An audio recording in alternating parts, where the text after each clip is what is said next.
1 Samuel, chapitre 4.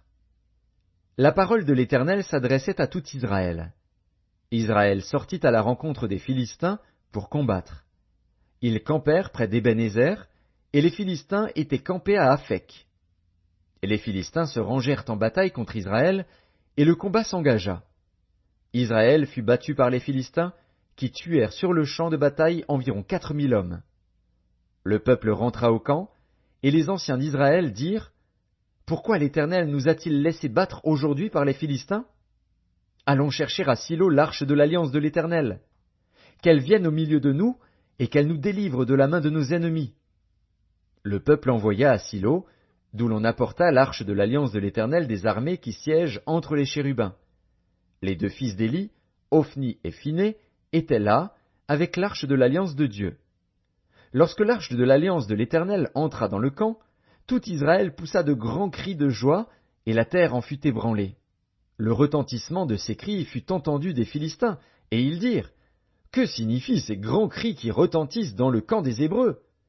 Et ils apprirent que l'arche de l'Éternel était arrivée au camp.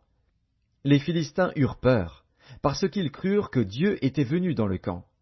Malheur à nous, dirent-ils, car il n'en a pas été ainsi jusqu'à présent. Malheur à nous! Qui nous délivrera de la main de ces dieux puissants? Ce sont ces dieux qui ont frappé les Égyptiens de toutes sortes de plaies dans le désert.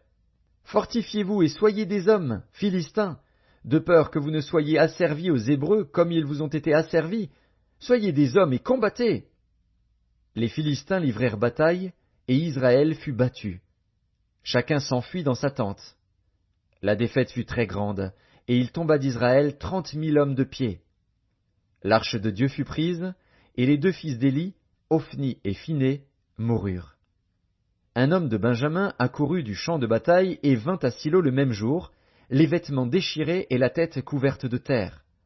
Lorsqu'il arriva, Éli était dans la tente, assis sur un siège près du chemin, car son cœur était inquiet pour l'arche de Dieu. À son entrée dans la ville, cet homme donna la nouvelle, et toute la ville poussa des cris. Éli, entendant ces cris, dit: Que signifie ce tumulte? Et aussitôt l'homme vint apporter la nouvelle à Éli. Or Éli était âgé de 98 ans, il avait les yeux fixes et ne pouvait plus voir. L'homme dit à Éli: J'arrive du champ de bataille, et c'est du champ de bataille que je me suis enfui aujourd'hui. Éli dit: Que s'est-il passé, mon fils? Celui qui apportait la nouvelle dit en réponse: Israël a fui devant les Philistins, et le peuple a éprouvé une grande défaite, et même tes deux fils, Ophni et Phiné, sont morts, et l'arche de Dieu a été prise. À peine eut-il fait mention de l'arche de Dieu, qu'Éli tomba de son siège à la renverse, à côté de la porte. Il se rompit la nuque et mourut, car c'était un homme vieux et pesant. Il avait été juge en Israël pendant 40 ans. Sa belle-fille, femme de Phiné, était enceinte et sur le point d'accoucher. Lorsqu'elle entendit la nouvelle de la prise de l'arche de Dieu, de la mort de son beau-père et de celle de son mari, elle se courba et accoucha, car les douleurs la surprirent. Comme elle allait mourir, les femmes qui étaient auprès d'elle lui dirent: Ne crains point, car tu as enfanté un fils.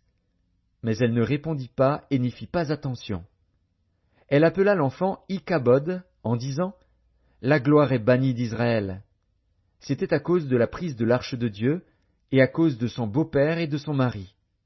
Elle dit: La gloire est bannie d'Israël, car l'arche de Dieu est prise.